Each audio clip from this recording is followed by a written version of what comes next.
Salut tout le monde! Bon, samedi, on sera le 14 octobre. Et vous savez ce qui se passe le 14 octobre? Eh bah, il y a un appel à manifester qui fait ressurgir les vieux réseaux gilets jaunes, mais pas que, hein. Regardez par vous-même à Besançon.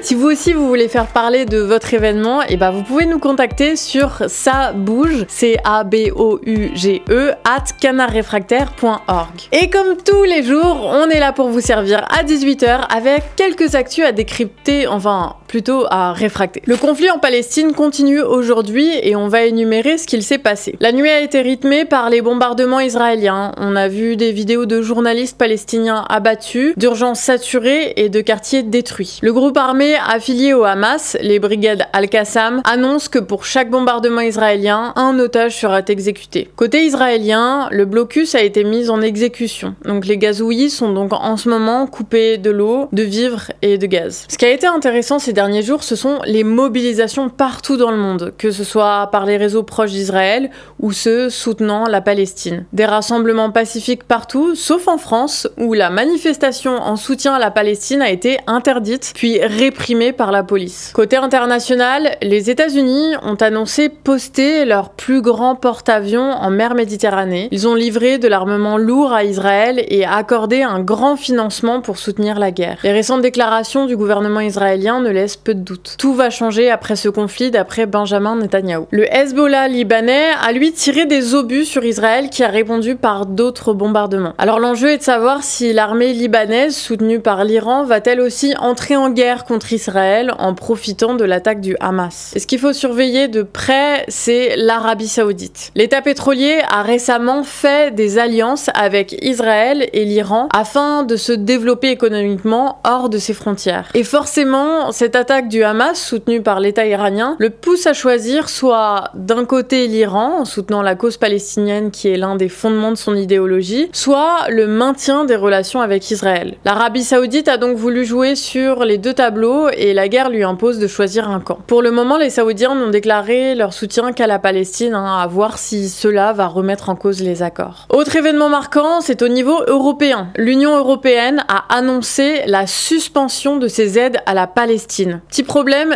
ça plaît pas à l'Espagne qui le fait savoir et pousse au maintien de l'aide avec succès. Dernier post intéressant, ceux de Wikileaks qui publie les câbles diplomatiques confidentiels de l'administration états-unienne à l'époque où le Hamas a pris le contrôle de la bande de Gaza. Il montre que le chef des renseignements israéliens a encouragé le Hamas afin de pouvoir ensuite traiter Gaza comme un État hostile. Ce qui correspond aujourd'hui à la propagande israélienne largement partagée par les autres États dans le monde. On quitte la Méditerranée, la Palestine et Israël pour aller en France, mais dans l'océan Indien, à Mayotte. On vous parle souvent de Mayotte, mais bon, en même temps, il n'y a pas grand monde qui le fait, que ce soit en audio et vidéo, et il y a tout le temps du nouveau sur la situation. Le gouvernement a pris des nouvelles mesures. L'eau est maintenant coupée 36 heures, puis rallumée 24 heures. On est donc passé de 1 jour sur 3 à 1 jour sur 4. Mais Elisabeth Borne tient à rassurer, les abonnés au service de l'eau n'auront pas à payer les factures des mois de septembre à décembre. Alors la dame augmente son capital sympathie,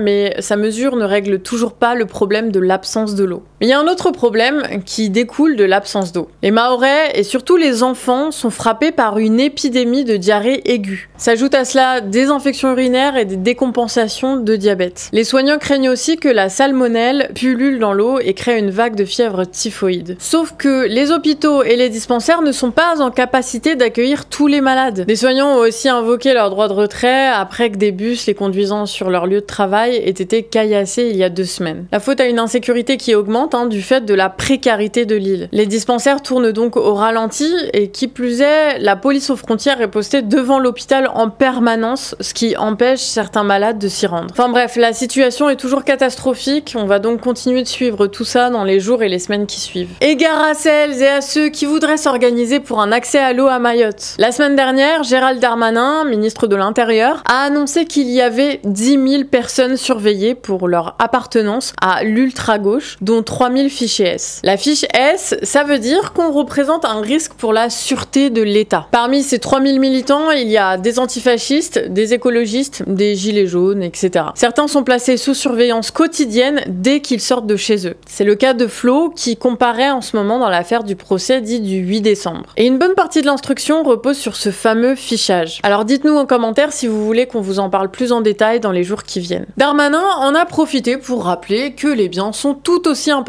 que les personnes. Et tout ça en parlant des bassines qui avaient été la cible de manifestations au printemps dernier. Ces manifestations, pour rappel, elles avaient occurré aucun dégât sur les bassines, mais des militants avaient été gravement blessés. Comme Serge qui est resté plusieurs semaines dans le coma et qui portera des séquelles graves, et ça pour longtemps, d'après le dernier communiqué de ses proches. Le ministère s'était d'ailleurs justifié sur le cas de Serge en argumentant qu'il était de toute manière fiché S. Et c'est donc à ça que ça sert de maintenir 3000 militants dans un fichier obscur, justifier la sauvagerie que les forces de l'ordre leur feront subir pour défendre les intérêts économiques de quelques-uns. Et puis c'est pas juste quand on est engagé qu'on se fait fliquer, hein. Au supermarché aussi. Leclerc a présenté son nouveau chariot de course, équipé de scanettes et de caméras. Les caméras servent à vérifier que les produits sont bien scannés et qu'on n'a pas scanné un produit moins cher pour en placer ensuite un autre dans le chariot. En théorie, le magasin aura pas le droit de faire de la surveillance des habitudes de consommation et ne pourra se servir des données que pour empêcher le vol. Les supermarchés se sont déjà équipés de caméras de surveillance avec de l'intelligence artificielle embarquée qui détecte les comportements suspects. Alors avec ces deux outils, les vigiles n'auront plus qu'à cueillir les voleurs. Ces technologies, elles sont mises en place alors que le gouvernement a décidé cet été de créer un délit de vol à l'étalage. Auparavant, le vol relevait du vol simple et devait être condamné dans un tribunal. Désormais, les policiers pourront dresser une amende forfaitaire de 300 €. Ce seront donc les policiers qui seront les juges en la matière désormais. Et ce, alors que l'augmentation des produits alimentaires est de 18% sur 18 mois et que la consommation est en baisse. En plus, avec les restos du cœur qui ne sont plus en capacité d'accueillir tous les demandeurs, les magasins craignent une resurgence du vol en rayon. Bref, on laisse faire les profiteurs qui s'engraissent sur les profits, mais on ne met toujours rien en place en matière de lutte contre la précarité. Voilà pour aujourd'hui, c'était Nina à la caméra, Johan et Ellie à l'écriture avec les recherches de Paul et Déby et Wassim au montage. Cette équipe, elle ne vit que grâce à vous, alors partagez, commentez et abonnez-vous et n'hésitez pas à nous soutenir sur Tipeee. Bonne soirée et à demain 18h. Ciao!